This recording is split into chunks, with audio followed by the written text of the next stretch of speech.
It is my desire with this video to provide a helpful visual for those of you asking over and over again, when is alt season going to be? And when you're asking that question, my assumption at least is that you're asking, when are we going to enter a form of alt season similar to 2021 or 2018? I'm hoping that this can help paint a picture of what that's going to look like.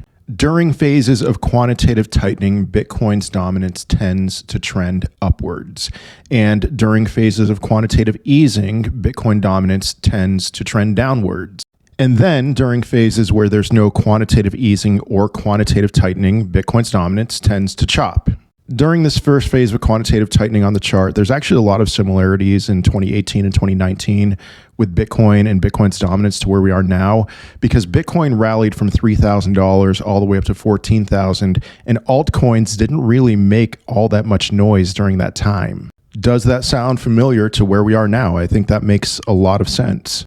And then during a phase of quantitative easing, we saw Bitcoin's dominance go from 70% to under 40%. And we saw a big alt season. We saw Dogecoin mania, Shiba Inu go crazy, lots of euphoria. And then you can see both of these gap periods right here, and to the side over there, it was pretty much just a chop with Bitcoin's dominance. So right now we are in a phase of quantitative tightening. And by the definition of that, the Federal Reserve is unwinding their balance sheet to the tune of $5 billion a month. That at one point was $60 billion, and then it was $25 billion. Now it's $5 billion. By the definition on the book, we are still in a phase of quantitative tightening. What comes after that will be not quantitative easing, but one of these gaps right here. Maybe we will see Bitcoin's dominance kind of neutralize itself during that time.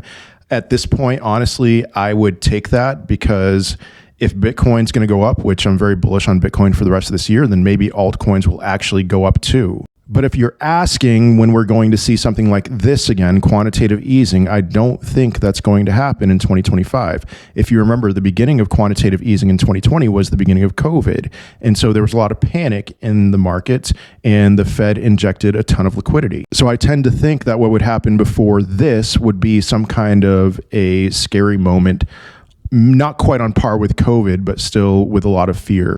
Now, if we could inject some bit of hope here, I mean, this move down in Bitcoin dominance in 2017 was not with quantitative easing or quantitative tightening. The thing that I would say is that it's a little bit different this time around. It's just that altcoins were brand new. I mean, we're talking about Bitcoin dominance near 100% before that drop. But maybe there's some hope we can see something before QE is ignited.